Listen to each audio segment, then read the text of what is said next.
Doncs hola a tots, benvinguts. I ara sí donem el tret de sortida a la primera xerrada d'aquest cicle, no? De Retorn al futur, que alhora és la primera activitat del telèfon vermell presencial, com us ha explicat la Ceci. Avui volem parlar de política, de propaganda i de guerres. I per això tenim aquí el José María Perceval i el de Proyecto 1. La nostra idea és que el José, no? José María, com vulguis.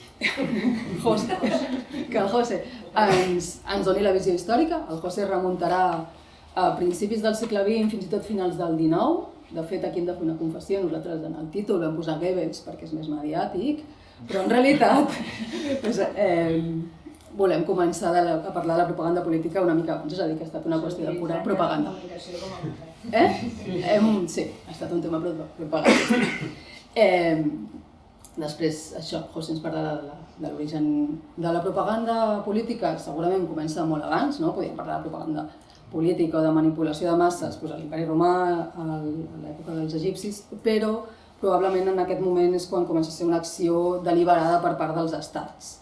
I aquí és on començaria ell. I després, del Proyecto 1 ens parlarà del mateix en el moment actual, en l'era d'internet, d'alguna manera, amb els mitjans, les eines, els actors que tenim ara i que no hi havia a principis del segle XX. I ara, si voleu, us llegeixo, pels que no us coneixen, perquè no ens coneixem tots, tot i que quasi tots sí, us llegeixo una mica els currículums d'ells dos i comencem. Espera, és que se m'està sentint alguna cosa, no? Mejor, s'ha perdido. No, a ver, hay como... ¿no?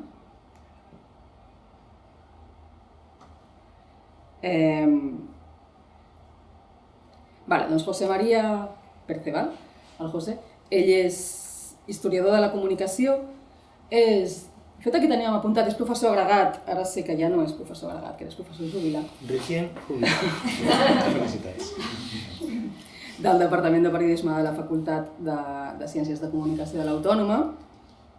És doblement doctor en Ciències Socials per l'École des Hautes Études en Ciències Socials de París i en Ciències de la Comunicació per l'Autònoma. A l'Autònoma va fer una tesi sobre publicitat política, justament, i ha publicat moltes coses, entre d'altres, El populismo, cómo se ha temido, manejado y seducido a la multitud, i Història mundial de la comunicació.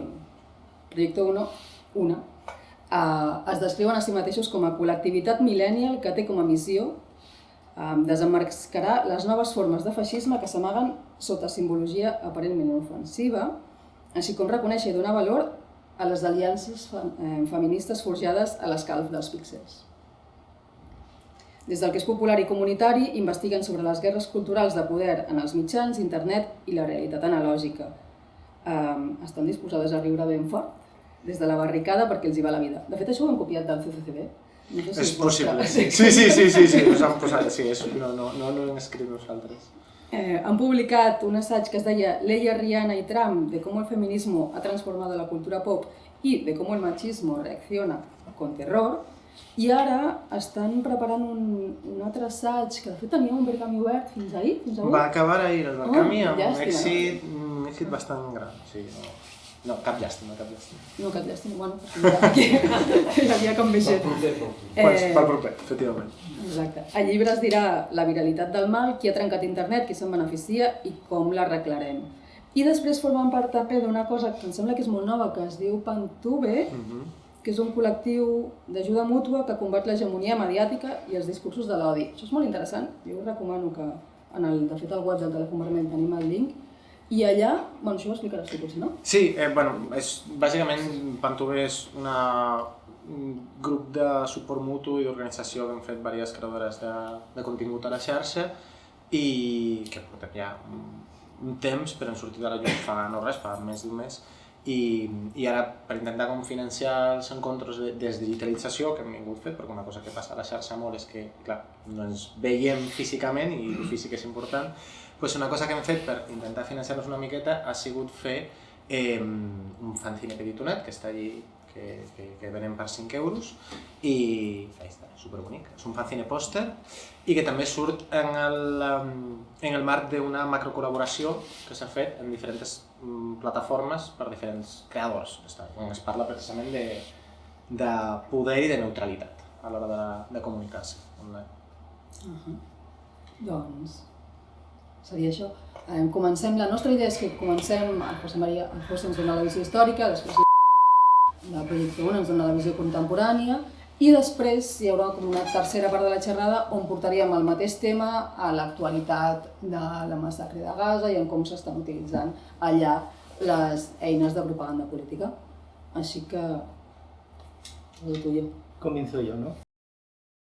Para ir rápidos, porque es un tiempo largo y tampoco quiero enrollarme, le he dicho a Marga que me haga así, esas cosas que es 5 minutos antes de que para ya terminar, y yo iré contando cosas sobre la propaganda. Y Marga ha dicho una cosa interesante, que es que la propaganda ha existido siempre, pero aunque ha habido estados que han planteado la propaganda como el Imperio Romano desde arriba, digamos que a partir del 19 sí que hay una idea de que hay que captar, porque la soberanía ha pasado de ser la soberanía del príncipe, del propietario de la nación, a ser teóricamente la soberanía del pueblo, aunque algunos reyes quedan inviolables hasta la actualidad por constitucionalmente y estas cosas. Pero bueno, dejémoslo pasar. La cuestión es que ahora se centra en convencer al pueblo, o como mínimo legitimar la acción que hace el Estado a través del pueblo. Entonces, 1870-1914, centro así el periodo. En primer lugar, tópico en el que no quiero caer. Todos los tiempos son iguales. No. Todos los tiempos son distintos, cada momento tiene estrategias concretas. Lo que sí es cierto es que se acumulan las experiencias y, desgraciadamente, la propaganda, vamos acumulando una experiencia negativa de cómo se puede manipular, convencer, seducir a las masas, ¿no? Que antes se le llamaban masas, Ortegas, en la época, ¿no? Y ahora se le llaman las redes, la burbuja, bueno, todo este tema, pero ahí yo no voy a entrar. El laboratorio, entre 1870 y 1914, fundamentalmente es el antisemitismo. El punto fundamental centrado en el affaire Dreyfus, un militar al que se acusa injustamente de ser espía de Alemania. En 1870 he empezado por esa fecha, porque era una fecha clave. Francia es derrotada estrepitosamente por Alemania y llega el ejército hasta Versalles y se declara el Imperio Alemán en Versalles. No se declara en Berlín, sino en Versalles. Bueno, pues en ese momento hay que tener una salida, y la prensa populista, la prensa de derechas, imagina un chivo expiatorio, los judíos, ¿no? Tienen la culpa, un espía concreto, el coronel Dreyfus. Hay una magnífica película, J'accuse, ¿no?, que ha salido el año pasado. Se produce lo que construyen, tiene dos patas. Una parte, el antijudaísmo tradicional, ¿no?, cristiano, que tiene un milenio, que se basa en cuentos como los asesinatos rituales que los judíos realizarían en Pascua, o en el judío errante, una raza que se mueve, que no puede dejar de moverse por maldición divina. Y, en tercer lugar, también la idea de conspiración, que a finales de siglo, un invento ruso, fantástico, los protocolos de los sabios de Sion van a continuar. Lo de la idea de la conspiración va a quedar, que siempre hay alguien que mueve los hilos, eso va a quedar hasta la actualidad en todas las manipulaciones de la verdad y, bueno, y en la destrucción de la verdad. Pero, por otro lado, comienzan unas teorías modernas, científicas. Darwin, la evolución, razas diferentes, Pues tenemos razas, pongámoslas por grados, y entonces tenemos una raza inferior, la judía, ¿no? Naturalmente hay otra, estamos en un periodo de imperialismo colonial, por lo tanto, las otras razas, los extraeuropeos, van a quedar también como razas que no solo son exóticas, sino que también son inferiores mentalmente, por diversas razones. Otro descubrimiento médico Pasteur, los virus, las bacterias, fantástico. Aquí tenemos otro elemento también que se puede popularizar.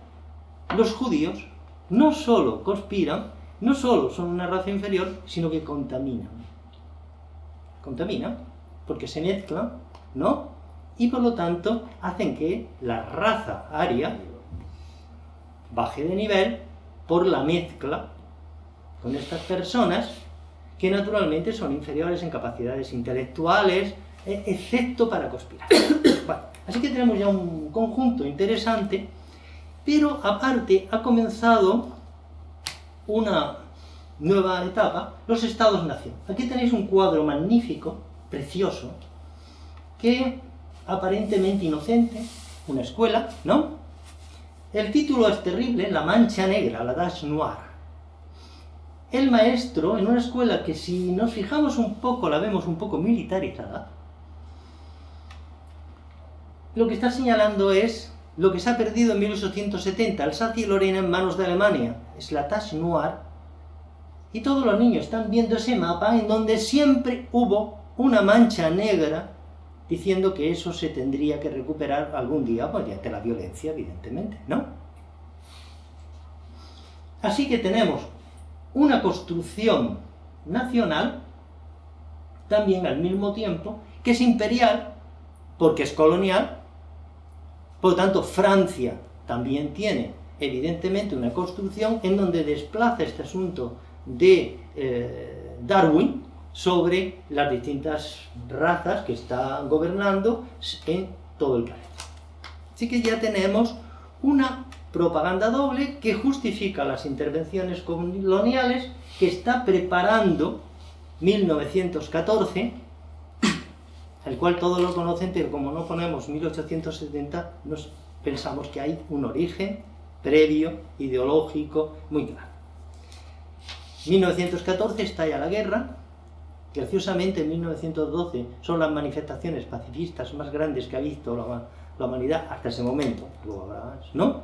Pero en 1914 todos los ejércitos, los sindicatos, las organizaciones desaparecen o son eliminadas. Jaurès, que es el único francés que se opone públicamente y además con gran prestigio a la guerra, es asesinado y el jurado ¿cómo se dice? Declara inocente al asesino. Pero en 1914 ya hay una novedad. Aquí hay que convencer a un montón de ciudadanos que tienen que ir a matarse por la patria. Por lo tanto, se va a hacer una propaganda que solo ha puesto la importancia del niño y la mujer, que son los que quedan en retaguardia, pero que van a ser utilizados, en primer lugar, para decir a los soldados que ellos defienden a la patria, que es una mujer, ¿no? Una madre, ¿no? Y piensen ustedes que la canción francesa es Les enfants de la patrie, va de eso, muy psicoanalítico. Y que están en casa, que los boches, los alemanes, van a violar y matar a esos niños, van a violar a esas mujeres, matar a esos niños, están defendiendo la patria. Pero por otro lado, se necesita que estas mujeres cojan y entren en el mercado de trabajo, más las obreras ya han entrado por la electricidad desde finales del 19, pero ahora tenemos a los hombres en la guerra. Por lo tanto, tenemos que convencerlas a ellas de que son fundamentales para la ayuda de la patria. Por todos esos cartelitos que he puesto, ¿no? De la mujer. 1914-18 es la primera guerra en que se ataca a los civiles directamente. Es decir, con una cierta intencionalidad, con bombardeos de aviones, que están comenzando, que son en realidad inocentes con lo que estamos viendo ahora, nada que ver, ¿eh? Pero sí que hay una cierta intencionalidad de los civiles. Y por otro lado, una guerra en que desaparecen las cuestiones antiguas. No sé si han visto la película San Napoleón, que al final de Waterloo todos están amables y se saludan y todos están caballerosos. No. Ahora los enemigos se demonizan. Los enemigos son malos. Y la propaganda va a ser tan efectiva que las poblaciones van a superar, y aquí esto que yo digo al principio lo voy a volver al final porque esto está sucediendo en Ucrania, en Rusia, en Gaza, y en Palestina y en Israel. Las poblaciones hace tanto efecto esta propaganda de odio que superan a los gobiernos. Y los gobiernos se ven compelidos por masas que piden más, que piden el asesinato completo del enemigo, juicios por asesinato. Entre otras cosas, anecdótica, la casa de Windsor tiene que cambiar su nombre porque era una casa alemana, se llamaban Sajonia-Coburgo-Gotha, ¿no? Y deciden cambiar el nombre y por votación popular son Windsor. Termina la guerra del 14 entre guerras. Muy rápido porque me voy a centrar en 4 personajes y sobre eso me voy a extender un pelín más hasta que me digas tu club, ¿no? La propaganda cambia porque el sufragio universal masculino ya es total. Está comenzando incluso el sufragio universal femenino. La propaganda en Norteamérica contra el alcohol hace que la llegada del sufragio universal femenino se instaura la ley seca, por cierto, coincidentemente. Y nace un populismo que va unido a la prensa amarilla, sensacionalista, muchísimo mejor que la anterior, con unas rotativas muy modernizadas, y en donde se introduce la fotografía y el color. Con lo cual es muy atractivo, ¿no? Titulares grandes, prensa sensacionalista porque cultiva una cosa muy interesante, la sensación, la emoción. Hago tiros hacia la actualidad. La radio entra en casa. Es la primera vez en la humanidad que una voz extraña que no pertenece al hogar entra. Y encima tiene autoridad. No sé si se acuerdan de Bobby de Glané. ¿Alguien se acuerda? Esa voz que tenía. Esa, que luego ya en la radio hay una gran variedad de voces, pero esa voz es terrible. Esa voz tiene más autoridad que el padre de la casa. Ese señor es fantástico, y lo que dice, la lavadora que dice que compres, naturalmente la vas a ver. Es Bobby de Glané, ¿no? Bueno, pues esta voz familiar va a hacer también una cosa importante, para bien y para mal, para mal y para bien, perdón. Las estructuras jerárquicas de la familia van a empezar a hacer, ahora no digamos, en nuestra época, con la variedad que tenemos, y cuando, como dicen las abuelas, que se apodera el niño del mando a distancia, ¿no? Ya quedan las historias de las abuelas. Pasamos. Bueno, esto es la Primera Guerra Mundial, propaganda contra el enemigo alemán, los boches. Ya ven, idealización de on ne passe pas, no se pasará, ¿no? Hasta su majestad el emperador convertido en un cerdo, ¿no? Pasamos. Ahora vamos al eje del título, Goebbels, ¿no? Primer mito a quitar. Olvídense de las películas de nazis. No tiene nada que ver la propaganda tan moderna, tan sutil, que se tenía con esa que hagan antipáticos del principio, que hagan, ¿no? Parecen, como, no sé, decir eso no convence a nadie. No. Tenemos una gente que tenía una propaganda moderna, absoluta, y cuya cumbre es la revista Signal, que inspiró a una revista que sí que se presenta como la gran renovadora de la fotografía del siglo XX, que es Times. Pero esta es previa. Así que tenemos una gente, miren estas portadas, no son bajas.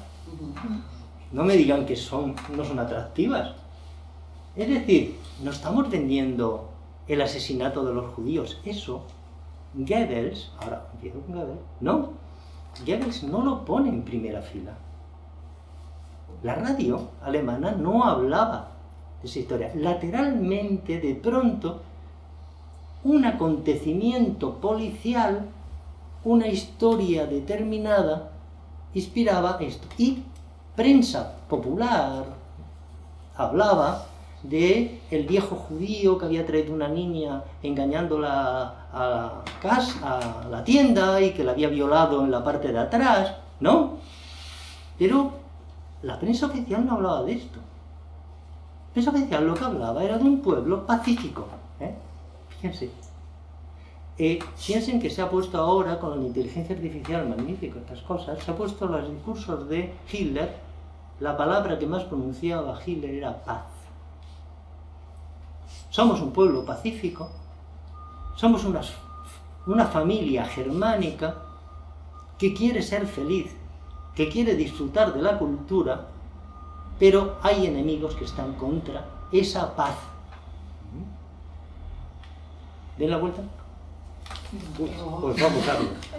Pues pasar al siguiente y vamos definitivamente a los malos de la película.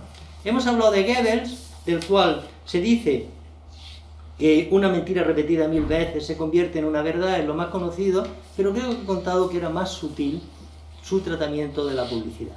Pero vamos a hablar de una persona que creará la escenografía nazi, que está detrás de todo el cambio de imagen. Una mujer muy moderna, como la ven, que se llama Leni Riefenstahl. Pertenece a un grupo de profesionales, ahora ya por directo para terminar, pertenece a un grupo de profesionales en conexión con la empresa cinematográfica. Piensen que en ese momento Alemania es la puntera de todo lo que es la óptica. Por lo tanto es la reina de la fotografía, del cine, en aquel momento, y ella es la mejor montadora y directora de ese momento. ¿Y qué va a hacer Leni Riefenstahl? Hacer que los nazis funcionen como nazis. No un grupo de amigos que se reúnen y no, ella los ordena de tal manera que luego, después de la guerra, ha inspirado el Peplum. Las películas de romanos se han inspirado más en Leni Riefenstahl que en la realidad del Imperio Romano. Segundo bicho del momento. Por cierto, una señora, voy a contar una cosa que me ha sorprendido a mí siempre, que es que ella muere a 102 años, aquí tenemos uno que muere a 90, aquí uno a 103 años, y yo estoy pensando si los fachas es que duran un montón. Esto no se está transversal. Kissinger 100 años. Empecemos a durar. Carl Schmitt, creador del esquema constitucional nazi, admirado en su tiempo, desgraciadamente admirado ahora por muchas personas y populistas de izquierda, y inventa una cosa fundamental: cómo destruir la Constitución creando lo que él llamaba el referéndum continuo del pueblo. Como el referéndum continuo del pueblo tenía que alguien controlarlo, que mejor que el Führer, que lo podía controlar. ¿Cómo llegar a esto?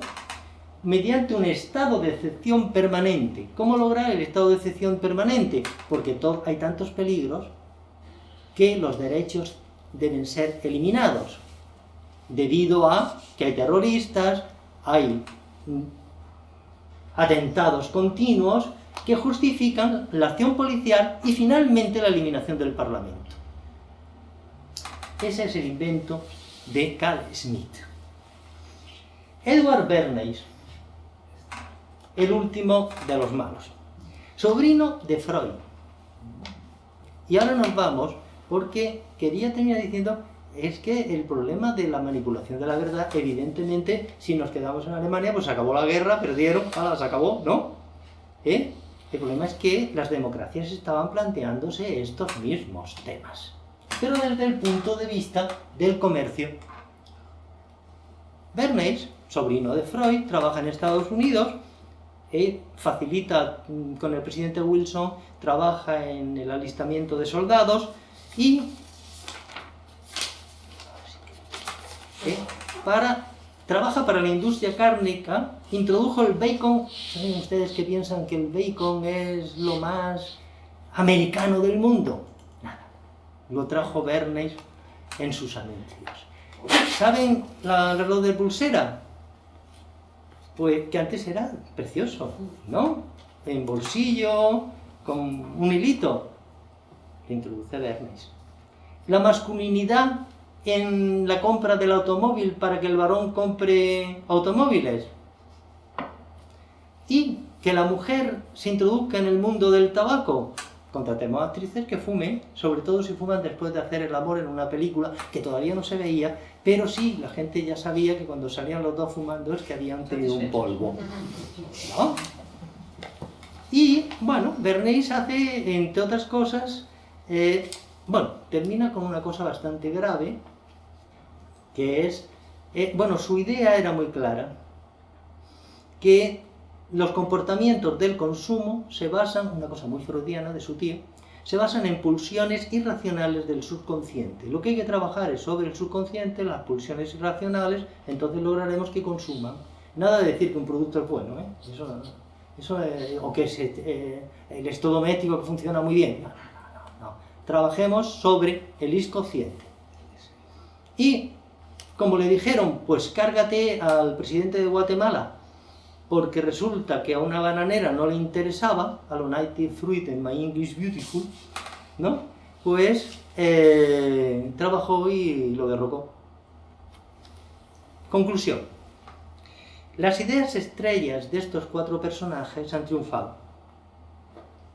¿Cuáles son? Goebbels, que la mentira no importa, que no es exactamente eso de la mentira repetida, sino incluso cualquier mentira ya pronunciada tiene que ser desmentida, con lo cual ya has tenido éxito diciéndola. Goebbels. Leni Riefenstahl. Tienes que tener una buena historia y utilizar la técnica para expandirla. Carl Smith. Provocar el estado de excepción permanente, por lo cual los derechos individuales no es que estemos en contra de ellos, es que para defender la intimidad tenemos que quitarte los derechos porque hay alguien que ataca terroristamente tu intimidad, ¿no? Y Bernays, el más útil. De estos tengo varias cosas. Frases directas de él. La solución a la propaganda siempre será más propaganda. No hay que desinformar, sino ocupar la mente del público con bellas historias. Mentir bien es simplemente ordenar los datos de una manera que el mensaje cambie. Una noticia verdadera será anulada siempre con una mentira emocional. Y el colmo, con el cual concluyo, porque creo que esto es lo que nos lleva a un círculo. Hemos visto que en 1914 las poblaciones pidieron más. Y lo que él dijo era que había que lograr que el pueblo fuera por delante del gobierno, provocado por el gobierno, diciendo, una democracia funciona bien. Estamos hablando de personas, estos últimos, que no pensaban eliminar el sistema parlamentario, sino anularlo desde dentro.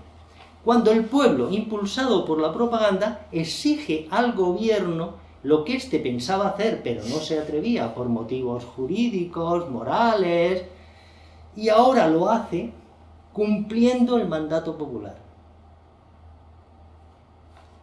No hay que eliminar el parlamentarismo, entonces. Es que el Parlamento ha quedado eliminado. Se cierra el círculo. Gracias.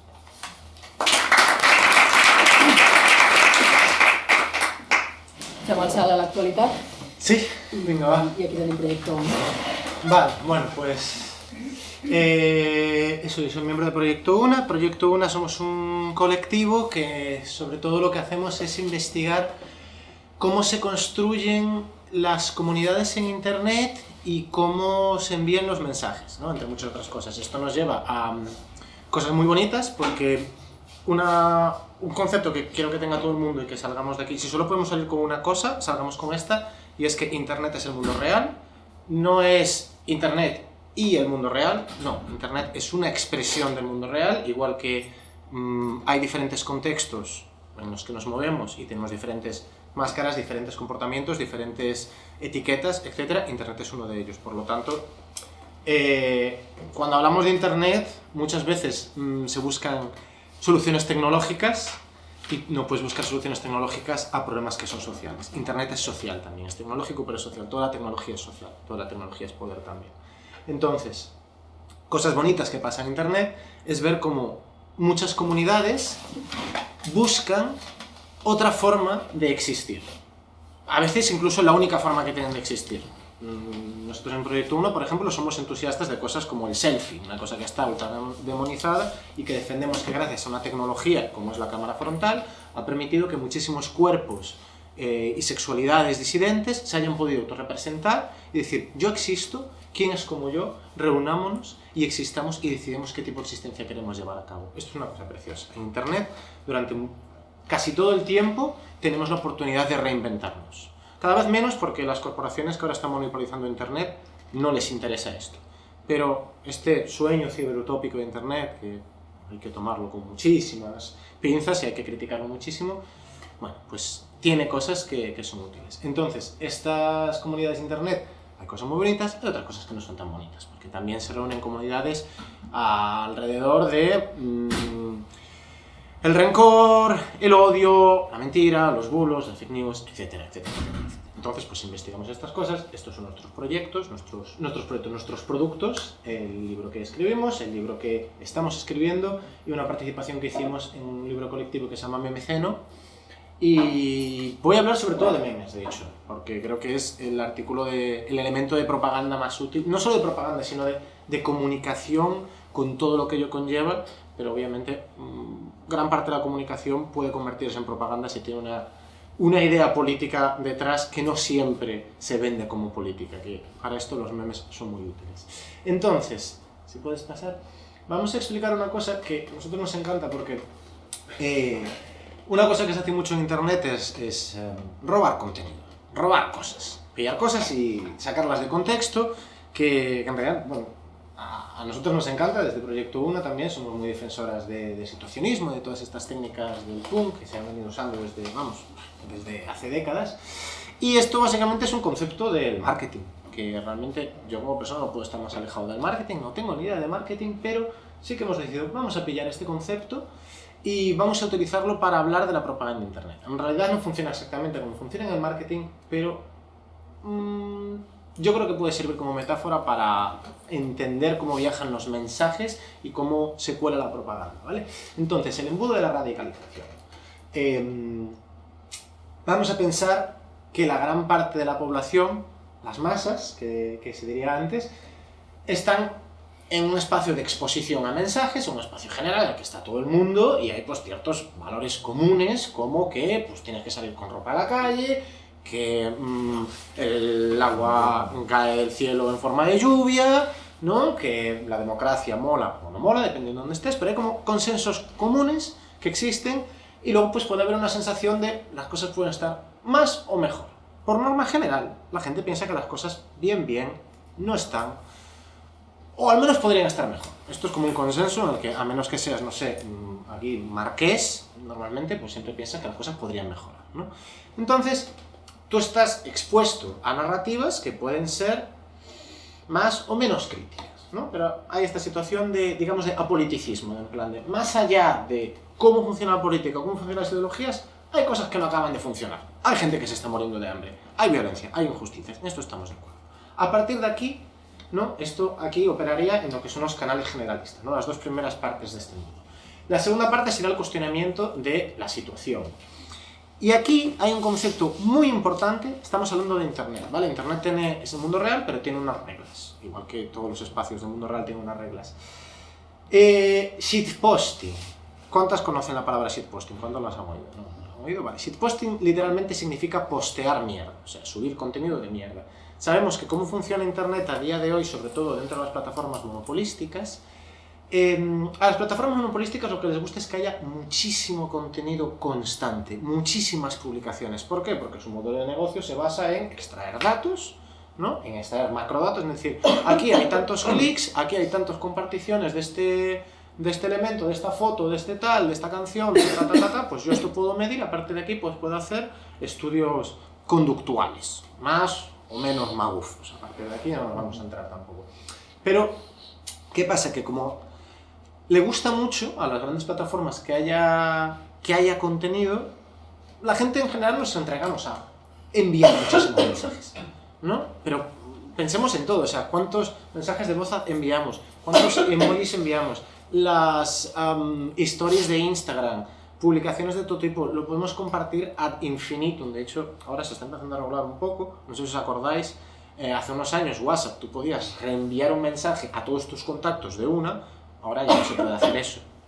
¿Por qué? Porque da complicaciones después, esto ya entraremos más en eso. Pero el tema es que en general las webs en las que nos movemos y las aplicaciones en las que nos movemos les gusta que la información se mueva muy rápido y que haya mucha. Entonces suele ser información de muy baja calidad y aunque el término de shitposting es más complejo, no quiero entrar aquí porque si no, no me dará tiempo de hablar de otras cosas. Pero en general nosotros consideramos que todo tiene un puntillo de shitposting porque todo acaba siendo un contenido más o menos cutrillo, en el sentido de que es la primera foto que me ha salido, aunque te hayas hecho 20 selfies, es una foto sin más, no tiene un punto artístico más de el querer compartir, ¿no? Este me gusta, el me gusta es gratis, lo das, este comentario, este lo que sea, es contenido normalmente de una elaboración justa, ¿no? Más allá, no estoy haciendo una valoración artística moral de eso, simplemente digo que es un contenido fácil y rápido que se mueve. Entonces, en medio de este aluvión de contenido, es muy fácil que en medio haya, pues eso, una aseveración política. O ni siquiera eso, un chiste, o un giro, de algún modo, que igual no se lee como tal, no sé qué tal, y un insulto racista, o una categorización. Ya sabes cómo son los gitanos, ya sabes cómo son las mujeres, todos los no sé qué son iguales. Esto puede pasar por el medio. En medio del contenido puede llamar la atención o puede no llamar la atención, ¿vale? ¿Por qué es útil el shitposting? Porque también como es contenido de baja calidad, puede fácilmente hacernos pasar a la siguiente fase del embudo, que es la ironía. La ironía es clave para entender cómo funciona Internet, por muchas cosas. Principalmente, ahora ya no, ahora Internet se está convirtiendo en un lugar muy visual, en el sentido de fotográfico y audiovisual, pero durante gran parte de su historia, de su corta historia, Internet ha sido texto. El texto es más difícil de interpretar si tiene una intencionalidad irónica o no. Tú cuando hablas con una persona te puede hacer un guiño. Conoces a esa persona o no. Pero una persona anónima en un foro anónimo, tú no sabes si se está riendo de ti o no. Entonces la ironía es clave para poder colar muchos mensajes y en determinado momento dar dos pasos atrás. Tú puedes soltar tu chiste machista, tú puedes soltar tu chiste homófobo, y si alguien se ofende con su chiste homófobo, con tu chiste homófobo, el problema no es tuyo, el problema es del ofendidito. El problema es de la gente que no lo ha entendido, que posiblemente sean unos censores que quieran cancelarte y que, bueno, una ristra de palabras que se utilizan políticamente, que son palabras políticamente cargadas, para poder utilizarse como escudo a la hora de enviar estos ciertos mensajes, ¿no? Es decir, la ironía es clave para negar u ocultar una ideología. Y porque además, a partir del humor y a partir de la emotividad es mucho más fácil enganchar a la gente, como buenamente indicabas antes, que la emoción es un enganche mucho más directo que el raciocinio, en ese sentido. Pensar una cosa es mucho más, o sea, tardas más en pensarlo que en sentirlo. Y esto se utiliza mucho. Aquí ya estaríamos entrando en canales específicos. ¿Por qué? Porque igual te llega este chiste y tú quieres saber de dónde viene este chiste y resulta que este chiste ya no se ha creado, te ha llegado por WhatsApp, pero ya se ha creado en este foro más concreto. ¿Cómo se llama este foro? Entras aquí, ya vas viendo y ya hay cierto posicionamiento. Y a partir de aquí ya es más fácil entrar en el último canal, que sería el de la negación, el último canal, la última parte del embudo, que sería negación, bunkerización. Esto no significa que todo el mundo esté arriba y vaya abajo siempre, ¿vale? Esto no significa esto. Lo que es interesante es cómo viajan los mensajes, que ahora entraré. En la fase de la negación y la bunkerización, tomas partido por tu ideología. Lo que antes era una broma, ahora ya directamente es una aseveración, vamos, un statement político. Y estos ya son canales nicho. ¿Qué es lo interesante de este embudo? Que determinados conceptos, chistes, imágenes, palabras, hacen de correa de transmisión entre los canales nicho y los canales de arriba. Y son los que ayudan a viajar, a hacernos viajar de un sitio a otro. Y esto se puede hacer por medio de las bromas, los chistes, los memes, la repetición de mentiras o de medias mentiras, las medias verdades, etcétera, etcétera. Siempre ponemos el mismo ejemplo, pero es que es un ejemplo que cae de cajón. Mena. Mena, si yo digo la palabra mena, todo el mundo tiene ahora mismo muchas cosas en la cabeza, que están tremendamente cargadas políticamente, ideológicamente y emotivamente. Mena es un término administrativo, creo que lo estoy diciendo administrativo si no me equivoco. Simplemente está explicando la situación administrativa de una persona, de un mena, ¿vale? Pero a día de hoy la palabra mena ha sido utilizada tantas veces, ya sea de forma irónica o de forma no irónica, en determinados canales, que conlleva que pensemos de una forma. Conlleva que si tú escuchas la palabra mena, tú ya estás pensando en qué tipo de persona es y qué tipo de cosas puede hacer o no puede hacer. En los canales nicho, la palabra mena es una forma racista de exigir un ennuestado. En canales más grandes, una forma de decir, no, bueno, ya sabes, esta gente que tal, que no sé qué, que no sé cuánto. Pues utilizarán la palabra criminal o no la utilizarán, o dirán esto o no le dirán esto. Pero es una palabra que desde luego ayuda a viajar entre un lugar y otro. Y de aquí palabras de todo tipo. Obviamente en Internet, como existe la ironía, estas palabras se van cargando, recargando de significado, mutando, utilizando ironía o no ironía. Pero muchas palabras pueden llevarte pues, de un lugar a otro, desde feminazis, a cancelación que comentaba antes, a palabras que dependiendo del lugar en el que estés puedan tener unos afectos u otros, pero que son generados en determinados canales con una intención. Si no sabemos en qué canales han sido creados y no somos capaces de entender con qué intención han sido creados, podemos encontrarnos utilizando palabras que están muy cargadas políticamente sin nosotros ser conscientes de la carga política que tienen. Entonces, pasamos. Esto es importante porque no eres inmune a la propaganda, esto es una cosa que se dice muchísimo. Nosotros, que nos pasamos mucho tiempo investigando muchas comunidades en Internet, nos damos cuenta que, bueno, pues hay palabras que debemos utilizar en comunidades de ultraderecha, en comunidades neonazis, que luego acabamos utilizándolas porque las has absorbido muchísimo. Y lo utilizas un día de coña, en plan, este es un no sé qué, ¿sabes? Este es un sojas, este es un planchabragas, ¿no? Y lo puedes utilizar de forma irónica, pero dices, pero lo estás utilizando. Y una vez que esta palabra está sobre la mesa, las palabras, yo sé bastante de no sé si era Ballard que no decía o quién era, pero el tema de que las palabras son un virus, no era Ballard, era, no me saldrá el nombre, otro escritor, el del almuerzo desnudo, no me saldrá el nombre, que decía que las palabras son como un virus. En el momento en el que dices una palabra, en el momento que dices una mentira, alguien tiene que desmontarla, porque si no ya está ahí. Entonces, tú en el momento en el que creas un término, el término está ahí y tiene una capacidad de entrar en nuestra mente. Burroughs, gracias, muchas gracias. Burroughs o Barrows, no sé muy bien con su pronunciación. Pues eso, nosotros nos hemos visto muchas veces dentro del colectivo utilizando las palabras que aunque sea de coña es como en plan, ya, pero la estamos usando. Ojo, cuidado.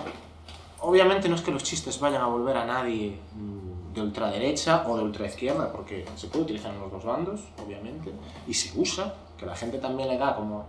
La ultraderecha domina las redes, bueno, entrecomilladísimo eso, o sea, podría desmentirlo, pero no nos vamos a poner en esto.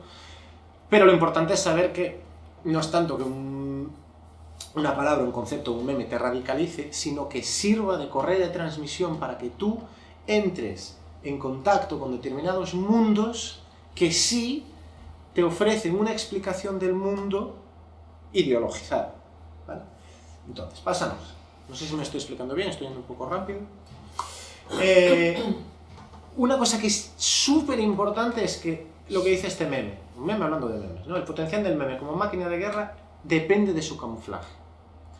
Un meme tipiquísimo de la extrema derecha es la rana Pepe. La rana Pepe, es que me encantaría, podríamos estar aquí hablando, por ejemplo, del protocolo de los sabios de Sion, es una cosa que me fascina. El protocolo de los sabios de Sion es la copia de una obra satírica que se tomó en serio y de repente se utilizó como propaganda antisemita. Pero en su origen era una obra satírica, era una coña marinera. Pues el meme de la rana Pepe era una rana escrita por una persona que hacía cómics de fumetas, era esta, una rana muy cookie, muy bonita, que la gente decidió reproducir masivamente. ¿Por qué? Porque era muy fácil de reproducir. Primero, había los modos técnicos para reproducirlo. Era un dibujo muy fácil de una rana verde, muy bonita, que ya está, era una fumeta, ya está. Y en algún momento, determinadas ideologías decidieron utilizarla y ir añadiéndole cosas. Y si la ponías con determinadas palabras o con determinados símbolos, pues la gente ya veía esa rana, esta rana lo utiliza tal gente, tal persona, tal ideología, ya quedaba asimilada. Y de repente tú podías poner la rana Pepe y quien tuviera que entender sabía que tú estabas poniendo la rana Pepe porque no podías poner una esvástica. Pero la rana Pepe es en plan, yo te entiendo, que es lo que se conoce como el dog whistling, el silbato de perro, o el mensaje de ultrasonidos. Porque los silbatos de perro es una cosa que aquí no se usa, pero en América, en Norteamérica se utiliza mucho lo de silbatos que emiten ultrasonidos que solo escuchan los perros y los humanos no. Pues esto es igual. Hay determinados mensajes, determinadas palabras clave, determinados símbolos que tú igual no sabes lo que son, pero una pequeña audiencia sí lo entiende.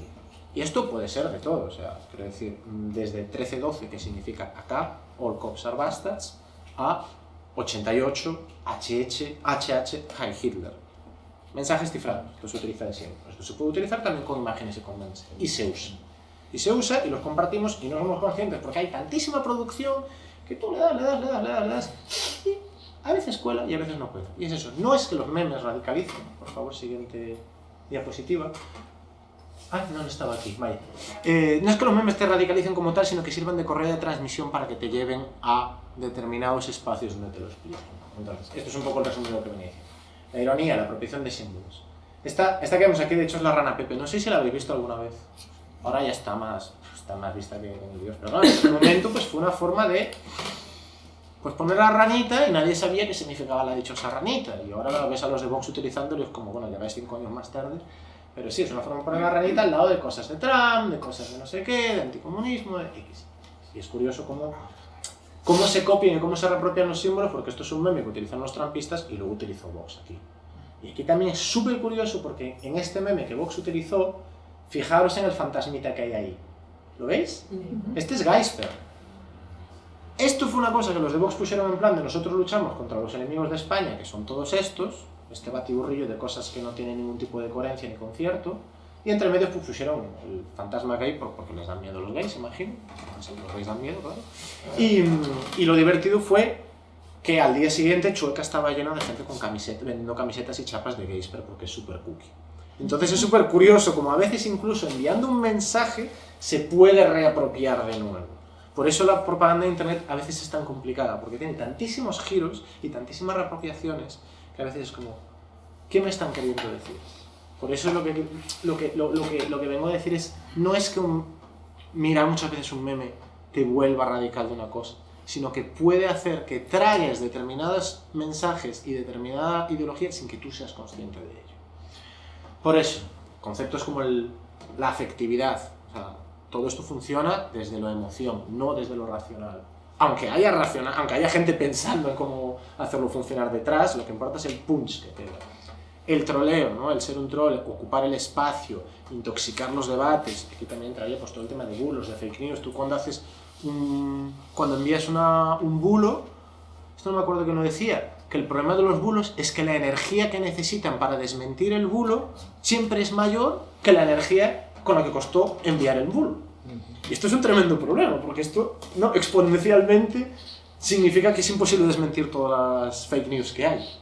Esto es un tema, por eso está muy bien que existan Maldita, Neutral y todas estas cosas, me parece genial que existan los desmentidores de bulos, pero no es como vamos a acabar con la creación de bulos. Tiene que existir esto, pero la creación de bulos funciona a otro nivel. Y eso, el tema de las prácticas comunes, de la creación de un sentido y de la gamificación, porque enviar memes también significa formar parte de una comunidad, entender el chascarrillo, saber qué significa el símbolo, sentirte, hey, tú lo entiendes, yo lo entiendo, somos lo mismo, somos colegas, y tiene la parte participativa, y tiene la parte, pues eso, de gamificación, de ludificación que tienen los monopolios de internet, que se cuantifica el número de likes, de compartidas, de retuiteadas, de suscribidas, de todo esto, ¿no? Al final, ver los números subir nos gusta a todos. Por eso también invita mucho a participar de estas lógicas, aunque a veces ni siquiera 5 minutos. Madre mía. Pues pasamos. Creo que aquí ya... Sí, aquí está. Esto también es chulo, lo de los guerreros del presente emplean teclado y ratón, porque esto es un convencimiento que tiene, esto es un meme también hecho por gente de ultraderecha, es un convencimiento de que se utiliza, o sea, estar presentes en internet y compartir estas imágenes es tomar partido, es militancia política para ellos al nivel de muchas otras cosas. Pasamos también. Sí, bueno, aquí simplemente ponía pues varios ejemplos de memes que se han utilizado políticamente. Vamos a tener sí, pasando. Y este es interesante también por todos los giros que ha supuesto. Creo los de arriba no los conocemos, el de Pedro Sánchez creo que sobra. O sea, creo que ha sido, en plan, me parece bastante increíble que un partido como el PSOE, que es un partido viejo, le haya pasado la mano por la cara con esto a los partidos supuestamente más nuevos. A nivel de comunicación digital, lo de Pedro Sánchez simplemente es increíble. Y lo de Perra Sánchez, que era lo que llevaba la esposa de Pedro Sánchez, ya creo que ya está a un nivel estratosférico de autoconsciencia, capacidad irónica, o sea, es algo absolutamente increíble. Dios me libre de defender al PSOE, pero aquí lo hicieron muy bien. Y ejemplo también, el Ninot de aquí arriba intentaba ser un insulto para Trump, ¿y qué pasó? Que todos los trumpistas dijeron, chacho, está guapísimo este Trump, está brutal. Además es un Trump que se estaba utilizando, era la efigie, la imagen de... no soy Warhammerita, ¿vale? No sé si hay Warhammeritas aquí, lo siento mucho por ellos. Warhammer, las figuras, los juegos de rol, etcétera, etcétera. Bueno, pues hay un dios emperador, que es como el jefe final del Warhammer, por así hablar en sencillo. Y se decidió poner a Trump en el jefe final del Warhammer. ¿Quién iba a pensar que la gente iba a pensar... O sea, que la gente no iba a pensar, esto mola mogollón, sino que iba a pensar, uy, no, es malo. ¿Por qué? Porque no van a lo racional, sino que van a lo emotivo. Conozco el tipo de Warhammer, tiene un espadón guapísimo y una armadura guapísima, me gusta ver a Trump ahí. ¿Sabes? No importa que el mensaje de Warhammer sea que el turbofascismo y el capitalismo desatado lleva al fin del mundo. Eso no importa, lo que importa es, mira lo que espadón más guapo, ¿no? Y luego se hizo servir también con Pedro Sánchez. Pasamos también, yo creo que aquí empezaríamos... bueno, lo de los K-popers, no lo voy a explicar porque lo he explicado mucho, pero básicamente el fandom, las fans del K-pop han entendido esto perfectamente y han conseguido doblegar algoritmos, han hecho campañas absolutamente demenciales, increíbles. No vamos a entrar porque es muy largo esto. Podemos pasar y yo creo que aquí sí entraríamos en lo que es la propaganda que se ha utilizado durante estos días. Entonces, no sé si... Ahora hay como una batería de memes y de imágenes de propaganda sobre esto. No sé si tiene sentido que siga un ratito y las comentemos. Si queremos abrir un turno de preguntas o como queréis hacerlo. Yo he hecho como una curaduría de memes y de propaganda de... Yo creo que sí, que podemos seguir por aquí, luego que intervenga pues, en el mismo sentido sobre Israel y Palestina, y luego sí, abrimos turno de preguntas. En principio a las 8:30 hauríem d'acabar. Vale, ¿no? Pues vamos pasando algunas cositas de aquí. Bueno, esto también un meme que se utiliza mogollón y aquí simplemente pues se ha cambiado y es la bola de Rusia, que cuando utiliza la propaganda a la gente no le gusta y cuando lo utiliza Israel, jiji. Explicar memes no es lo mejor del mundo. Pasamos entonces. Esto sería como la fase simple de la utilización del meme como propaganda, que es referentes pop, de series, chistes más o menos fáciles, frases que ya hemos visto en una película, ¿no? Los memes de los Simpsons, o sea, esto apela a toda una generación al hecho de que hay un conocimiento compartido, ¿no? La capacidad de decir, sí, los Simpsons, lo conozco, qué gracioso, Padre de Familia, gracioso, lo conozco, ¿no? Y a partir de aquí pues puedes colar el mensaje, pues ya sea con un punch, con un giro, con un edit más o menos simple. Esto es como la fase simple de utilizar los memes como arma de propaganda. Siguiente. Aquí sería como la fase un poco más compleja, ¿no? Aquí el chiste como tal desaparece, no hay un chiste como tal, sino que el chiste ya es simplemente la capacidad de reconocer los referentes. Tú, si ves eso de arriba de Fortnite, igual no tienes ni idea ni de qué es Fortnite, ni de qué es Hamas, ni de qué pasó con Hamas, ni de la entrada que hicieron en el festival aquel cuando fue el primer ataque, ¿no? O sea, igual no sabes nada de eso, igual no te enteras de esto.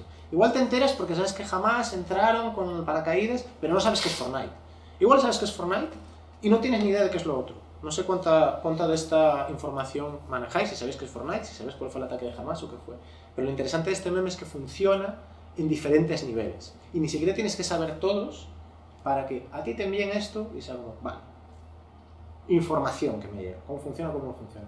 Aquí igual también están pillando un cuento antiguo en el que están haciendo referencia no solo al cuento de los conejitos, sino a los túneles de Hamas. O sea, hay como todas estas capas diferentes. Pero me interesa sobre todo también lo de abajo. Lo de abajo tampoco sé si lo reconocéis, es otro videojuego en línea como Fortnite, que se llama Roblox, que es un videojuego además que gran parte de su público es menor de edad. Es uno de los juegos en línea que más jugadores y jugadoras tienen. Es muy masivo.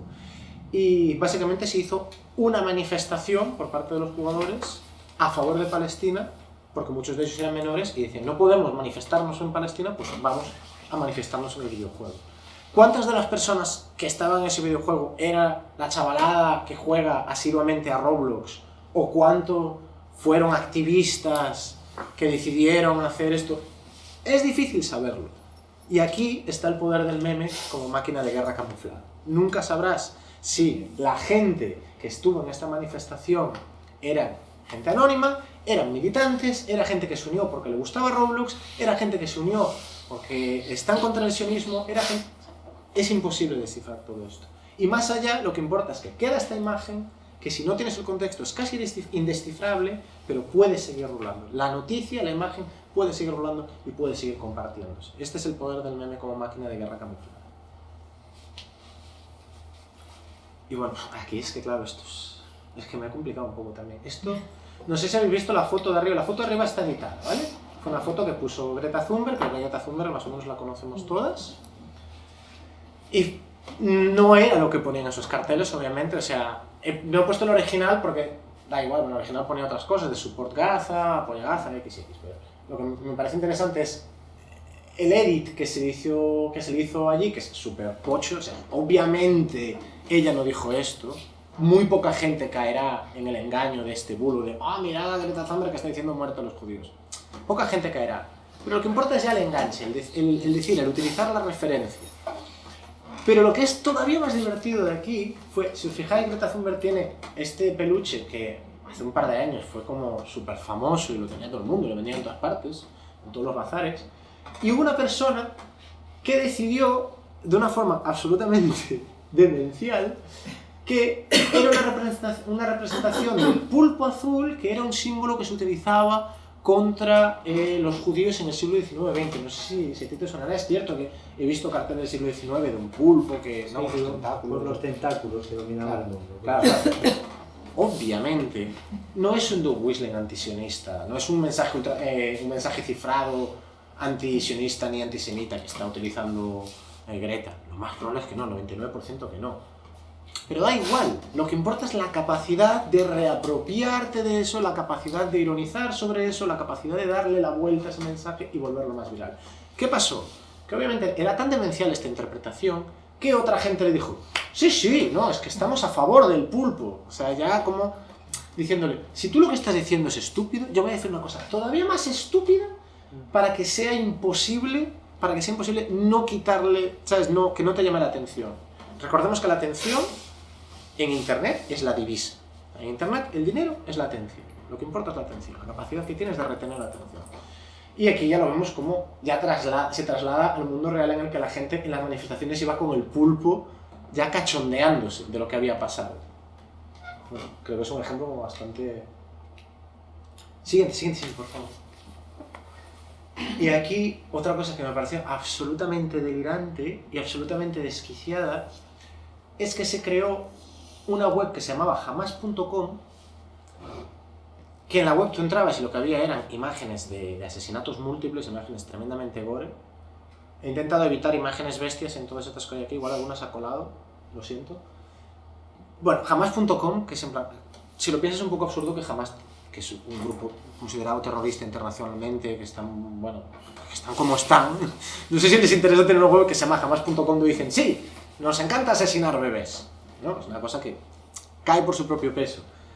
Luego, además, mirabas dónde estaba hosteada esta web y resulta que el hosting estaba en Israel. No solo en Israel, sino en una empresa israelí, y que quien había compartido esta web eran solo cuentas oficiales de Israel, o de las IDF, etcétera, etcétera, etcétera. Aquí nuevamente, ¿importa la mentira? No, importa que si tú ya estás convencido de que jamás son terroristas y son asesinos, tú puedes llegar a creértelo. Y si no, que vengan a desmentirlo, ¿no? Por eso me hace mucha gracia este meme que también se utiliza mucho, en plan de, tu fuente, me lo inventé. Me la suda, me lo he inventado, es en plan, desmente lo que me lo he inventado, desméntelo tú, ¿no? Por eso es el tema del más poderoso es quien más se inventa. Siguiente, porfi. Este es súper interesante y además engancha mucho con lo que decías al principio de la utilización de la mujer en la guerra. La propaganda de guerra, perdón.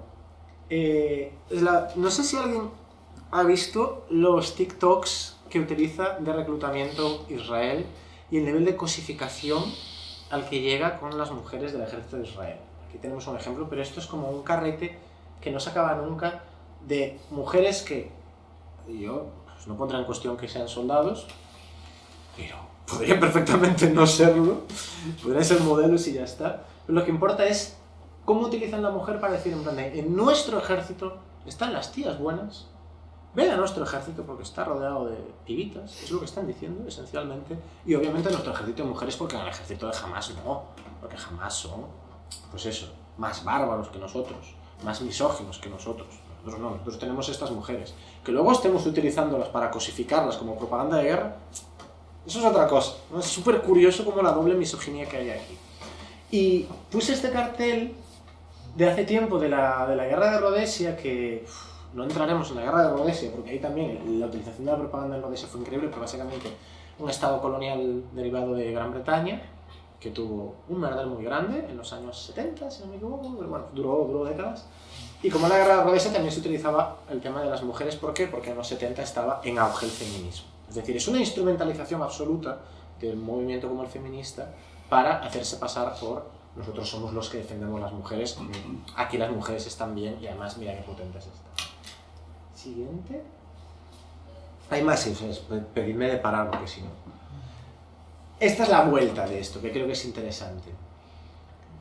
A la vez que Israel se pone como el defensor de las mujeres frente a los bárbaros de Hamás, como sale aquí, nuevamente utilizando personajes de nuestra infancia, de las series, de los dibujos, etcétera, etcétera. A la vez que hace eso, está haciendo slut shaming, en serio, o sea, está básicamente intentando avergonzar a una persona por sus hábitos sexuales. En este caso, esta persona es una ex actriz porno, Mia Khalifa, que es una ex actriz porno nacida en Beirut, que ha salido a defender públicamente, a pedir el cese del fuego y a defender a la ciudadanía de Gaza.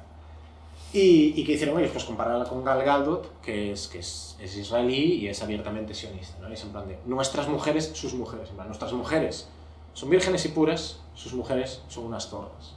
Bueno, pues si esto es lo que defiendes y dices que no eres el misógino, es como, háztelo mirar, hijo mío.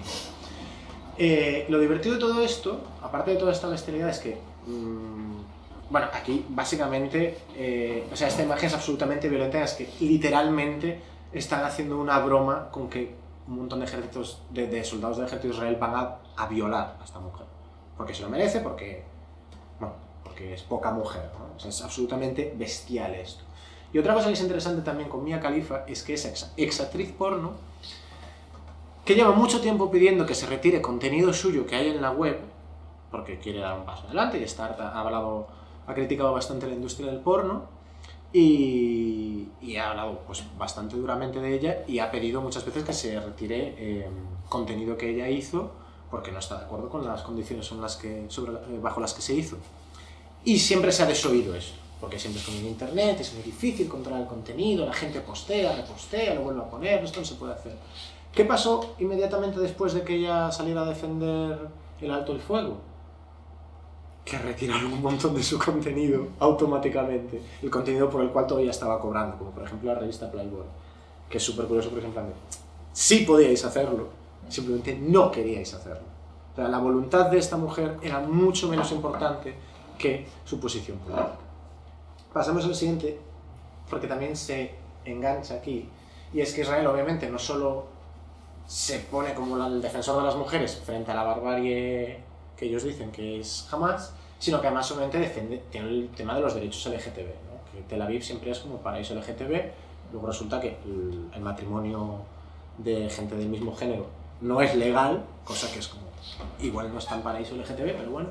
Y aquí es curioso también cómo, aparte bueno, de decir, este señor, en el nombre del amor estoy bombardeando civiles, es también como, hijo mío, hazte mirar también, en el nombre del amor bombardear civiles, yo no sé si es nombre del amor eso, pero cómo utilizan, al final vuelven a instrumentalizar al colectivo LGTB para humillarlo diciéndole sois tontos porque estáis apoyando a Hamas y Hamas os mataría. Entonces sois tontísimos. Y es curioso, en plan, pero tú también los estás humillando. Por lo tanto, ¿por qué debería fiarme de una persona que me está humillando públicamente? Porque esto es un vídeo, bueno, aquí lo vemos, en plan, sois amigos y un proxy de lo que debería ser en su cabeza alguien LGTB, pero de colores, no sé qué, pues como no, claro, obviamente. Y aquí también ponen la universidad de no sé qué, y ponen a dos personas LGTB y dicen, no soy antisemita, soy racista fluido. Esto literalmente es el dog whistling de lo que hablaba antes, o sea, el mensaje encriptado transfobo. Básicamente, este vídeo es un vídeo absolutamente brutal, es un vídeo en el que está humillando un montón a personas por su apariencia, utilizando una apariencia que la ultraderecha y los agentes transfobos asocian siempre a gente que defiende los derechos trans. O sea, es decir, está codificándolos de una forma que cualquier persona ultraderecha mira esto y piensa en plan, ah, sí, estos son los wokes, estos son los que quieren borrar a las mujeres, estos son los que no sé qué. O sea, es un guiño directo a público conservador. Y aquí lo que está haciendo es instrumentalizar a estas personas para decir, mira, estas personas son tontas porque defienden a Hamas cuando Hamas los extermina. O sea, que es como este doble juego que... Y no sé, hay más cosas, pero si queréis voy parando. Sí, igual podemos, José, puedes saltar tú aquí y hablarnos de tu visión del conflicto de Israel y Palestina en relación a la propaganda. Quizás que también que participe el público. También puede participar el público. No, yo solamente una pequeña cosa para unir una exposición con otra, lo que has planteado tú, y has visto que las bases de este huevo de la serpiente estaban ya. Es decir, la idea de Goebbels de no exactamente repetir una mentira, sino que si dices una mentira va a costar más desmentirla, ya estaba.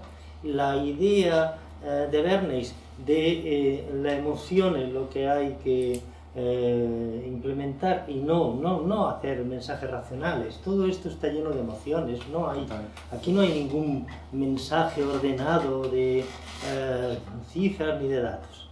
Y la idea de Leni, fantástica y maravillosa, de contar una historia y ordenarla y jugar con cosas modernas, cosas del presente. Es decir, ahora mismo hay una cultura mundial, una globalización mundial mediática, por la cual los héroes de todas las... va por grupos, ¿no? Hay los amantes de los manga, los amantes de los juegos de rol y toda la literatura fantástica y El Señor de los Anillos, ¿no? Pero inmediatamente que pones uno de esos personajes, se hace una transversal, ¿no?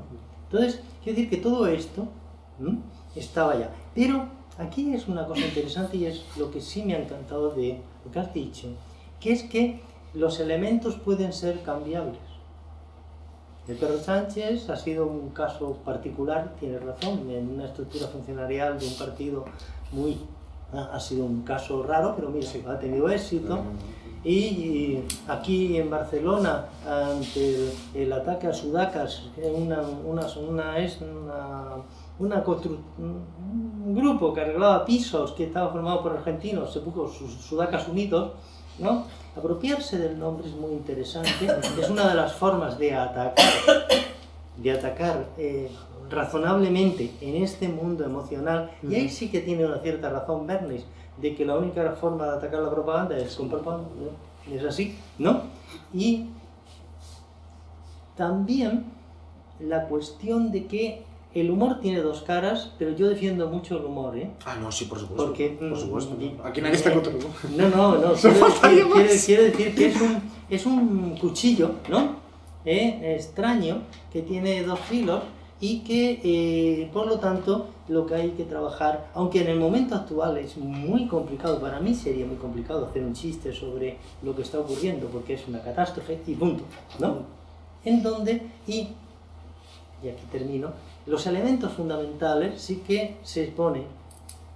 Comienza el miedo que afecta a poblaciones, se implementa por una propaganda y estas poblaciones piden más. Y ahora estamos en un momento muy terrible en que dos públicos, y no es el público de Hamás, el público árabe-musulmán desde Marruecos hasta Samarcanda está absolutamente conmocionado. Y el público judío, menos, no son 1.200 millones, está absolutamente conmocionado. Eso va a ser muy difícil de superar. Y eso no se soluciona con un chiste. Eso es desgraciadamente. Doncs obrim torn de paraules. Algú té pregunta, reflexió? Que sí? Sí, jo sabia que tonteries. Jo pregunto.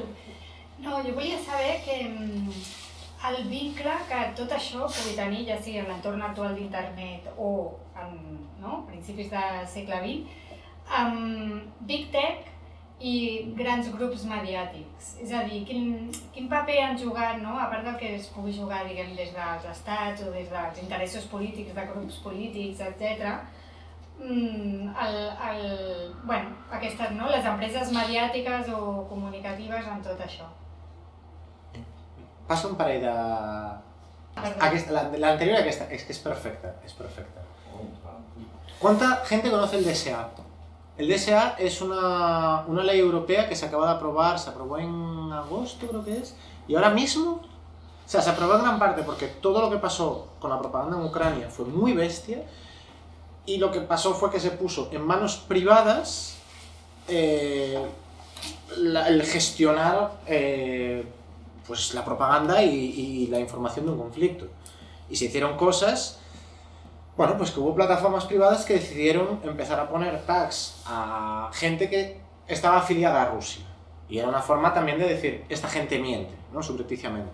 Y es en plan, obviamente Rusia envió un montón de propaganda y un montón de mentiras, pero es bastante problemático, o un poco problemático al menos, señalar exclusivamente quién está emitiendo propaganda para Rusia y no señalar a quien está emitiendo propaganda para la otra, porque tú te sitúas en la neutralidad y estás situando en la neutralidad solo al resto, o sea, es como... te hace ver como que tú eres inmune a la propaganda y que envía propaganda son los rusos, ¿no? Esto fue una cosa que tocó mucho y fue como, ¿cómo estamos gestionando esto? Y esto era una cosa que decidió hacer Facebook o Twitter, empresas gigantes, pero que a día de hoy, tela. Entonces, sobre todo a partir de aquí se empezó a elaborar, ya venía de antes, ¿no? Pero a partir de aquí se aceleró y el DSA salió, es una ley normativa que busca intentar regular un poco esto a base de sancionar a las plataformas. Yo estoy muy agradecido de que Europa haga esto, creo que va a servir más bien de poco, porque creo que a estas plataformas se les tiene que regular, pero van a seguir haciendo esto. Estas plataformas hay que romperlas, la única forma de acabar con esta movida es básicamente destruyendo el monopolio. Mientras haya este monopolio no va a funcionar bien, pero bienvenido sea esto. Y este DSA se está poniendo ahora en práctica, y de hecho están bajo investigación. Creo que ahora mismo está solo Twitter, porque el resto de plataformas enseguida fueron como vale, lo que necesites, comité de expertos, aquí te damos esto, aquí te damos lo otro.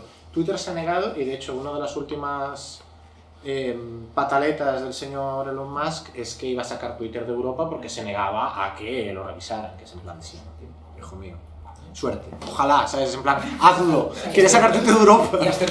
Por favor, sí, ya me va bien. Pero bueno, es interesante esto, ver cómo,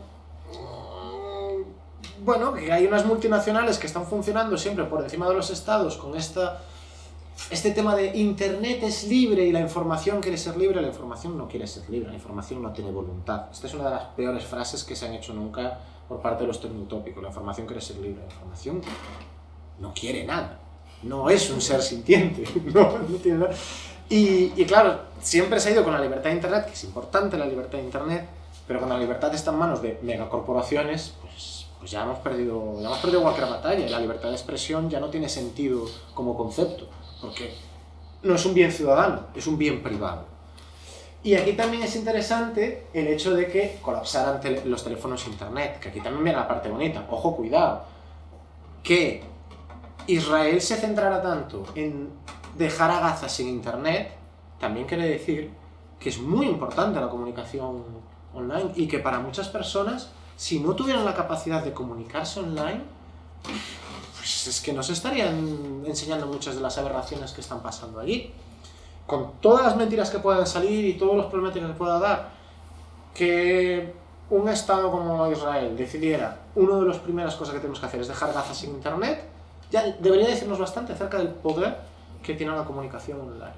Y aquí he puesto a Palantir porque también es muy interesante, perdón, estoy hablando muchísimo, soy un brasas, pero es que creo que es muy interesante Palantir. Palantir es una empresa que se dedica al machine learning, a la inteligencia artificial, pero sobre todo es industria armamentística. Se dedica a fabricar software espía, software de control, etcétera, etcétera. Y tiene su sede, ahora mismo, tiene una de sus sedes en Tel Aviv, creo, tiene muchos sitios, de hecho también tiene una sede en Madrid hace poco y han recibido, creo que son 5 millones del Ministerio de Interior para desarrollar software. Es absolutamente aberrante que esto esté pasando porque Palantir, bueno, podríamos describir muchísimos crímenes que ha hecho, muchísimas cosas absolutamente terribles. Y aquí Palantir, una de las primeras cosas que hicieron fue, estamos con Israel. ¿Por qué? Porque Israel es uno de los productores de software espía más importantes del mundo. Igual os suena Pegasus.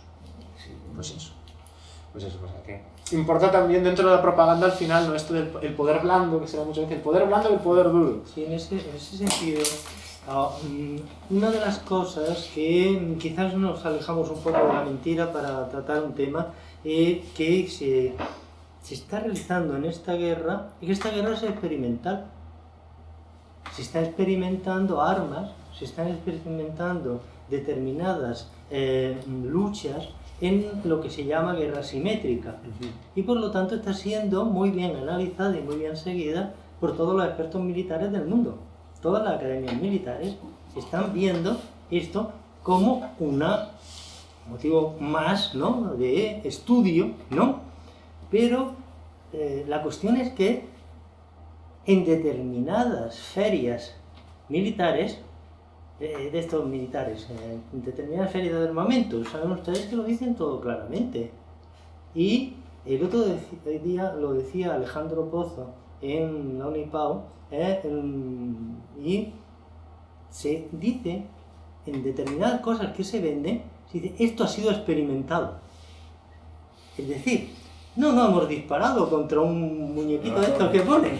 No, esto hemos matado civiles, bueno, o militares o lo que sea. Hemos experimentado esto es muy interesante y muy perverso, muy terrible. Sí, de hecho, Vamos a ver si... el tema biométrico, interesante también cómo se está utilizando. Hay preguntas entre el público. Bueno, una cosa que a mí me llama la atención entre el pasado y el presente, justamente que cuando analizas el pasado dices, bueno, cómo se crearon los estados-nación, que muchas veces fue también expulsando población nativa y eliminando, y justamente estados-nación y después, bueno, con un proyecto colonial, y en este caso Israel reproduce eso, digamos, o sea, y lo estamos viendo ahora cuando creías que ya se había hecho todo, bueno, grandes críticas y que a nivel social ya había muchas críticas del anticolonialismo, de la importancia de la tolerancia y no sé qué. pero sin embargo, bueno, cómo vuelven a funcionar todos estos discursos de que incluso el ministro de guerra cuando sale, que lo escuchamos todos, dice son unos animales, que esos animales jamás era extendible a los palestinos, porque cuando incluso hubo otras declaraciones también así, y bueno, ahora es como que la aniquilación de los palestinos para crear, ¿no?, el Estado de Israel expandido, y y todo lo que comentabas tú de menospreciar a toda esa población, que lo veo muy los primeros discursos que comentabas, ¿no?, de la importancia, claro, de la seguridad de los israelíes y que los otros es la amenaza, después considerarlos inferiores. Y después el proyecto de, vamos a hacer un Estado fuerte, importante, y además somos muy democráticos. Incluso somos especialistas y punteros en muchas cosas. Se presentan como grandes, incluso un país modelo en muchas cosas, tanto en la tecnología como en la medicina, en el armamento. Y como parece ser que habíamos hecho todo un trabajo a nivel social, histórico, que se consideraba que todo esto no iba a volver a ocurrir, y vemos que se vuelven a instalar todas esas ideas y que funcionan bastante, digamos, en el hecho de que, por ejemplo, hay muchos todavía que apoyan a Israel, y dentro de la población de Israel y judíos en el mundo también tiene mucho apoyo, y como algo que creíamos que, por lo menos yo consideraba que no iba a ser fácil volverlo a vivir. No, es que lo que dices tú, el Estado-Nación, nos fijamos mucho en el colonialismo, que es terrible, pero es que interiormente el Estado-Nación provoca una violencia increíble, tiene que uniformizar un territorio que está diverso, que tiene lenguas diversas, costumbres diversas, que cada valle medía las cosas de una forma. Por lo tanto, tiene que hacerlo, y lo hace por métodos de violencia suave, la escuela, ¿no? O por métodos de violencia directa, el ejército, o masacrando poblaciones, pero también tiene que hacer una cosa, convencer a la población de que mate por la patria, que esto parece como muy fácil, pero no. La gente antes no tenía estas identificaciones. Cuando existía la campana de la iglesia, tenía un sentido patriótico de la patria, y decían la patria era el pueblo, ¿no? Los de Sant Cugat defendían Sant Cugat, y los de Barcelona en Barcelona se organizaba Santa Eulàlia, salía con la tururú, ¿no?, y salían a defender Barcelona. Pero convencerlos de que se mueran por la patria, piense que todas las canciones de los Estados-Nación son terriblemente agresivas, la Argentina incluido, Sí, por eso que matemos a los godos, etcétera. Sí, en la Argentina, por ejemplo, pues, toda la campaña al desierto, que justamente fue exterminar los indígenas, incluso desierto, era como que no había nada. Sarmiento, por ejemplo, encantador. Por eso, pero que parecía que a nivel social, histórico, como que se había hecho mucha revisión, y parece que porque nos habían contado una cosa, yo mismo me la había creído en los años 90, que estábamos en el periodo posnacional, pero ni posnacional ni posreligioso, ¿no? Es decir, que el 2000 nos ha sorprendido con una renovación de miedos y de circunstancias que han afirmado justamente los Estados-Nación, que se están armando a unos niveles increíbles. Y cuando se arman, hay que pensar que entre 1870 y 1914 las naciones europeas se armaron de tal forma que el asesinato de un estúpido archiduque en Sarajevo, miren ustedes lo que provocó 20 millones de muertos, ¿no? Aparte de la gripe española como consecuencia lateral. Pero, volviendo sí, ahora mismo, cuando tiras una piedra en un estanque, sabes que se hacen como ondas, ¿no? Pues esa Estado-Nación que se creó en Francia muy violentamente, recomiendo el final de la película Napoleón, en donde pone todos los muertos que provocó Napoleón, y que alcanza entre el 250.000 y el 500.000 de personas asesinadas en sus magníficos actos de gloria de la patria francesa. Tanto así que esa parte final, yo que soy medio francés, me leo toda la prensa francesa y vivo en Le Monde y votaría en las elecciones francesas, tan encantado, pues esa parte les ha molestado un montón a muchas personas. Ese final, su Napoleón, convertido en un asesino en serie. Ahí todos soldados. ¿Qué? Ahí no había civiles. En los muertos. No, eran soldados. No, estamos en un periodo de soldados. También hubo una represión interior previo al terror y estas cosas, que no solo mató nobles, ahora los nobles eran una minoría de todo lo que mató la guillotina. Pero bueno, ahí ahora son civiles. Eso ya ha hecho que en 1914 hacía el cambio, pero, y termino porque, a ver si hay más preguntas del público, 1914 sí que hace una cosa que he querido incidir. En 1914, la guerra se planteó como una guerra de caballeros, desde arriba. Vamos a hacer una guerra de potencias, a ver quién queda triunfante y nos hacemos una nueva división de Europa, ¿no? Pero la máquina de propaganda provocó tal odio a nivel popular que fue muy difícil de controlar ese odio. Y finalmente se hizo una barbaridad que provocó la Segunda Guerra Mundial, que es que a Alemania se la condenó a ser prácticamente no aniquilada económicamente, pero tenía que pagar una deuda tan inmensa. Así empezamos guerras en donde los vencidos no solo son vencidos, sino son demonizados, condenados, ¿no? Y estamos en la primera, no estamos en Nuremberg, que tendríamos unas ciertas razones. Estamos en la primera, en donde había un Kaiser que tenía tanto delito como podía tener el rey de Inglaterra y el presidente de Francia en el asunto de la guerra. No estamos en una guerra y en donde los crímenes aumentaron y tal. Es decir, ahí se comenzó. Y ahora estamos en lo mismo. Tenemos poblaciones totalmente presas y rehenes de sus gobiernos que les han metido el miedo, el hecho de que el enemigo los va a destrozar, a masacrar su sentido de vida, y eso lo tenemos en Israel, y también tenemos en un público que va desde Marruecos hasta Yakarta, y son 1.200 millones de personas, y que están viviendo cada día lo que nosotros vivimos, evidentemente con todo el dolor del alma, pero mucho más santificado, porque si tú te llamas Pau o Marta, ¿no? Te identificas más, ¿no? Con una víctima, ¿no?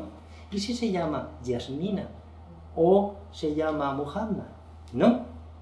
Y tu hijo se llama Muhammad y tu otra hija se llama Yasmina. La identificación es inmediata, ¿no?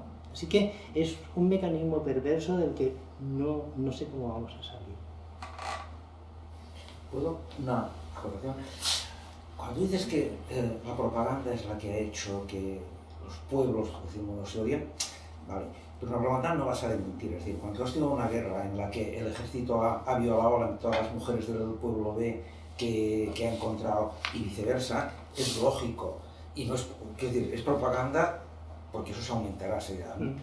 Pero quiero decir, está basada en ciertos hechos reales. Es decir, que cuando tú te han matado, te han puteado un enemigo que era el otro, es lógico, yo entiendo, que después de la guerra tengas cierta manía a este. Y esto, claro, luego es evidente que habrá quien esta reacción, yo entiendo que es lógica, pues la intente potenciar.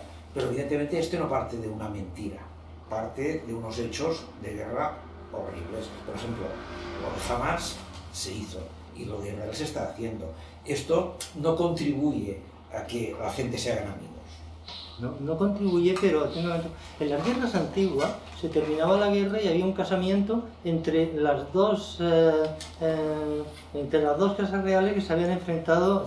Los militares se saludaban amablemente y te digo una cosa, que es, para mí, quisiera que fuera la esperanza de 1870, guerra Francia-Alemania. 1914, guerra Francia-Alemania. 1945, guerra Francia-Alemania. En 1955, los alemanes y los franceses se estaban paseando por uno y otros de los países. ¿Por qué? Porque Konrad Adenauer y Charles de Gaulle habían hecho un acuerdo y las poblaciones, ¿por qué esos odios eternos habían desaparecido? Bueno, me parece un buen modo de terminar. Pues ojalá esto sea verdad. Pero es que es así, ¿eh? No te digo que no hubiera personas en Francia y en Alemania que dijeran, pero yo he oído todavía en París, es decir, mi padre dijo jamás pisaré Alemania, es decir, evidentemente, porque su padre había sido asesinado o su hermano, muerto en guerra, ¿no? Pero la mayoría de la población, cuando desapareció el interés de las élites porque se odiaran, pues desapareció el odio. Doncs si us sembla, tanquem aquí, pensant que en algun moment desapareixerà l'interès d'israelians i palestins per odiar-se. I moltes gràcies per venir. Recordeu que la setmana que ve, el dimecres a la mateixa hora, però en un lloc diferent, tenim a l'Espai Fontana.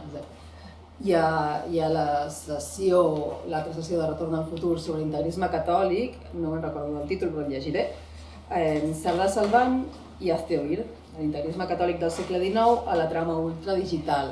L'estructura serà la mateixa, una visió històrica, una visió contemporània i una mica de diàleg posterior. Això es grava, Sí. això es grava i la setmana que ve també es gravarà. Yo como soy periodista, ¿puedo pedir el permiso para que haceros una foto de...? Puedes pedir permiso, que te lo demos. Espérate. Bueno, como soy paparazzi, como supongo que ya habrán hecho una foto de los ponentes, conmigo incluido, pues os hago una foto a vosotros, que también... Gracias, muchas gracias. Molt bé.